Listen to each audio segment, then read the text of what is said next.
இன்னைக்கு நாமக்கல்ல நடிகர் விஜய் அவர்கள் பயணம் மேற்கொள்ள போறாரு இல்லையா? அந்த பயணத்தை பார்க்கறதுக்கு, அதாவது நடிகர் விஜய் அப்படிங்கிற ஒரு மனுஷனை பார்க்கறதுக்கு சேர்ந்த கூட்டம் இவ்வளவு பெரிய கூட்டமா? இல்ல நடிகர் விஜய் ஒரு அரசியல்வாதியா மாறிட்டாரு, கண்டிப்பா 2026 தேர்தல்ல அவர் தான் சிஎம் உட்காரணுங்கிற ஆசையில அவர் என்ன பேச போறாருங்கிற ஒரு விஷயத்தை கேட்கறதுக்கு வந்த கூட்டமா?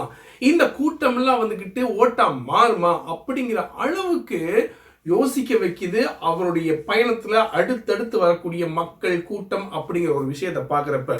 நானும் விஜய் அவர்கள் பேசுறதுக்கு முன்னாடி இருந்து கூட்டத்தை ஒவ்வொரு கூட்டத்தையும் பார்த்துக்கிட்டு தான் இருக்கேன். கண்டிப்பா மக்கள் ஏதோ ஒரு மாற்றத்தை விரும்புறாங்களா, இல்ல அவரை பார்க்கணுங்கிற வராங்களா, ஒரு குழப்பமாவே இருக்கு. இதற்கு ஒரு பதில் தான் கடைசியா நடந்த அந்த நடிகர் விஜய் அவருடைய பயணத்துல கடந்த சனிக்கிழமை அப்ப அவர் கேட்டிருந்தாரு, உங்களுக்கு வர்ற கூட்டமெல்லாம் ஓட்டா மாறுமான்னு கேட்கிறாங்க மக்களே, எதுக்கு நீங்க என்ன சொல்றீங்கன்றதுக்கு கண்டிப்பா ஓட்டா மாறுங்கிறத மக்கள் சொன்னாங்க. அதே தான் இங்கேயும் அவர் கேட்டுக்கிட்டு இருக்காரு. இப்ப கேட்கறதுனால கன்ஃபார்மா பண்ணிட்டான்னு வச்சுக்கோங்களேன், கண்டிப்பா இவருக்கு வரக்கூடிய ஒரு மக்கள் கூட்டம் எல்லாம் ஒரு ஓட்டா மாறுங்கிறதுல எந்தவித டவுட் இல்லாத அளவுக்கு மக்களுடைய கூட்டம் அடுத்தடுத்து வந்துருக்கு. குறிப்பா பாத்தீங்கன்னா விஜய எப்படியாவது ஒரு தடவை பார்த்துடலாமா அப்படிங்கிறது மாதிரி அவர்கள் ரசிகர்களை தாண்டி தாய்மார்களுடைய கூட்டமும் நம்ம நிறையவே பார்க்க முடிஞ்சு. ரொம்ப பேர் அந்த கண்ணில் இருக்கக்கூடிய ஏக்கம் விஜயை பார்க்கணும் அப்படிங்கிற ஒரு ஏக்கமா, இல்லாட்டா இந்த மாதிரி ஒரு நபரை 2026 ஜெயிக்க வைப்போம் அப்படிங்கிற ஒரு கூட்டமா, பெண்கள் கூட்டமா அப்படிங்கிறது தான் யோசிக்க வைக்கிது. நமக்கு அது ரொம்ப கன்ஃபியூஸா இருக்கு, ரொம்ப சென்சிட்டிவாகவும் இருக்கு. என்னடா இவங்கன்னா இந்த கூட்டத்தை பார்க்குறாங்களே அப்படிங்கிற அடிப்படையில் அந்த அளவுக்கு கூட்டம் நிறைய கட்டுக்கடங்காத கூட்டமாக இருந்துச்சு. ரொம்ப பேர் மாலையை தூக்கி எறிகிறாங்க, அப்புறம் துணியை தூக்கி எறிகிறாங்க. பட் மாலையை கொடுத்தா கூட அவர் பேசுறது வரைக்கும், நடிகர் விஜய் பேசுறது வரைக்கும் அவர் பஸ்ஸுக்குள்ள தான் உட்கார்ந்துருந்தாரு, வெளியே வரவே இல்லை. அப்பப்போ கதவை திறந்து அவருடைய முகத்தை காமிச்சாலும் அவர் எப்போ பேச போறாரு அப்படிங்கிற விஷயத்தை தான் மக்கள் எதிர்பார்த்துக்கிட்டாங்க. ஒரு வழியா அவர் பேச ஆரம்பிச்சார். பேசுறப்பயே ஆரம்பிச்சிட்டாரு, தமிழன் என்று சொல்லடா, தலை நிமிர்ந்து நில்லடா. இதை என்னுடைய அண்ணன் விஜயகாந்த் அவர்கள் திரைப்படத்தை சொன்னாலும் அந்த பாடலை எழுதியவர் இந்த நாமக்கலை சார்ந்த ராமலிங்கம் பிள்ளை அப்படிங்கிற ஒரு விஷயத்தையும் பேப்பர்ல பார்த்தா சில நோட்ஸ்லாம் எடுத்து வச்சிருந்தாரு.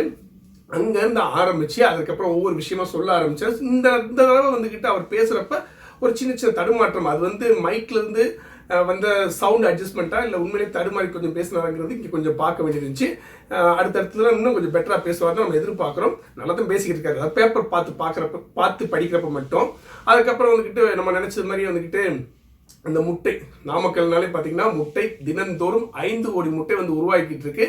இந்த முட்டையை ஸ்டோரேஜ் பண்றதுக்கு அதோட அந்த பாக்டீரியாஸ் வைரஸ் அப்படிங்கிற ஒரு ஆராய்ச்சிக்கு ஒரு கூடம் கட்டணும். அந்த கூடம் இன்னும் கட்ட மாட்டாங்க, ஆனா சொல்லத்தான் செய்யறாங்கன்னு சொல்லி சில விஷயங்களை மேற்கோள் காட்டி பேசியிருந்தாரு. குறிப்பா அந்த ஆளுங்கட்சியை தான் இதற்கப்புறம் எல்லா பேரும் எதிர்பார்த்தது மாதிரி, அதாவது நாமக்கல்ல இந்த கிட்னி திருட்டு அப்படிங்கிற ஒரு விஷயத்தை, அதாவது கைத்தறி விசைத்தறி தொழிலாளிகள் இந்த மாதிரி நிலைமைக்கு அதிகமா கஷ்டப்படுறாங்க. அதே நேரத்தில் காசு படம் அவங்களுக்கு இந்த கவர்மெண்ட் ஒரு பிரச்சனையா வச்சிருக்கிறதுனால அவங்க தங்களுடைய கிட்னியை திருடக்கூடிய, அதாவது திமுக அரசை சார்ந்த சில மருத்துவமனைகள் இந்த மாதிரி விஷயத்தை ஈடுபட்டிருக்குங்கிற ஒரு மிகப்பெரிய குற்றச்சாட்டை வச்சாரு. அதுக்கப்புறம் ஒரு சொன்னாரு, அதாவது என்ன பேசுனவே திரும்ப பேசுறாரு அப்படின்னு சொல்லி சொல்றாங்க. இது நடிகர் விஜய் சொன்னது. பேசுனவே திரும்ப நடிகர் விஜய் பேசுறாருன்றாங்க. என்னத்துங்க பேச முடியும்? திரும்ப சொல்றேன், நீங்க அதாவது திமுகவுக்கு ஓட்டு போட்டீங்கன்னா பாஜக, அதாவது பாரதிய ஜனதா கழகம் பிஜேபிக்கு ஓட்டு போட்ட மாதிரி, அதனால திரும்ப சொல்றேன், நீங்க திமுகவுக்கு ஓட்டு போட்டா பிஜேபிக்கு ஓட்டு போட்ட மாதிரி, அதனால தயவு செஞ்சு யோசிச்சுக்கோங்க. நீங்க எல்லாமே இவங்க திமுகவோட குடும்பமே மறைமுகமா பிஜேபிக்கு ஆதரவு தான். ஸோ நீங்க திமுக ஓட்டு போட்டா பிஜேபி தான் உள்ள வரப்போகுது அப்படிங்கிற விஷயத்தையும் திரும்ப சொன்னாரு. இது போக நான் வேணும்னா ஆளுங்கட்சியை சார்ந்த சிஎம் இருக்கார் இல்லையா, அவர் மாதிரி சும்மா ஏதாவது அள்ளி விடவா, நடக்காததெல்லாம் நான் நடத்தி காட்டுறேன் சொல்லவா. உதாரணத்துக்கு பார்த்தீங்கன்னா, நான் அமெரிக்காவுக்கு ஒத்தையடி பாதை போட்டு தரவா, இல்லை வீட்டுக்குள்ள ஃபிளைட் விடவா, இல்லை செவ்வாய் கிரகத்தில் போய்கிட்டு ஏதாவது ஃபேக்டரி கட்டவா, இப்படினால வாக்குறுதி கொடுக்க முடியுமா?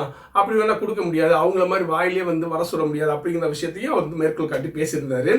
இது போக கடைசியில் அவர் நிறைய விஷயங்கள் சொன்னாலும் அவர் திரும்ப சொன்னது, நான் திரும்ப சொல்றேன், அதாவது 2026 எலெக்ஷன் டிவிகேக்கும் டிஎம்கேக்கு மட்டும்தான், வேற எந்த ஒரு கட்சிக்கும் கிடையாது. குறிப்பா ஏடிஎம்கேவை சார்ந்த, அதாவது அம்மா பேரை வச்சுக்கிட்டு ஜெயலலிதா மேடம் பேரை சொல்லி நிறைய பேர் அவங்களுடைய செயல்பாடுகள், அவங்களுடைய உறுதிமொழிகளை மறந்துட்டு புதுசாக ஏடிஎம்கே நிறைய பேர் வந்துக்கிட்டு கட்சியை வந்து மாற்றி அமைச்சு கொண்டு போய்கிட்டு இருக்காங்க.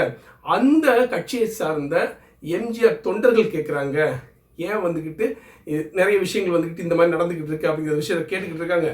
அதனால் வந்துட்டு இந்த தடவை கண்டிப்பாக நம்ம ஜெயிப்போம் அப்படிங்கிறத நான் ஆணித்தரமாக இருக்கேன். நான் கூட என்னமோ நினச்சேன், அதாவது வந்துட்டு நமக்கு ரெஸ்பான்ஸ் கிடைக்குமா கிடைக்காதுன்னு சொல்லி. ஆனால் இந்த அளவுக்கு ரெஸ்பான்ஸ் கிடைக்கிறப்ப ஒரு கை பார்த்துடலாமா, டெஃபினெட்லி நண்பா நண்பி தோழா தோழி, கண்டிப்பாக நம்ம வந்து ஒரு கை பார்க்குறோம், 2026 ஜெயிக்கிறோம் அப்படிங்கிற மாதிரி தன்னுடைய பேச்சை வந்து கடைசியாக முடிக்கிறப்ப வந்துட்டு ஒரு செங்கோலை வந்துக்கிட்டு அவங்க கழக தொண்டர்கள் டிவிகேவை சார்ந்த கழக தொண்டர்கள் வந்து கொடுத்தாங்க. அதையும் வாங்கிட்டு நமக்கும் மைக்குக்கும் கொஞ்சம் ரொம்பவே பிரச்சனையாக இருக்குது அப்படிங்கிற விஷயத்தையும் சொல்லிட்டு நிறைவாக வந்துக்கிட்டு எல்லாத்துக்கும் வணக்கம் சொல்லிட்டு அவர் திரும்ப வந்து அவருடைய இடத்துக்கே போய் உட்காந்துட்டாரு.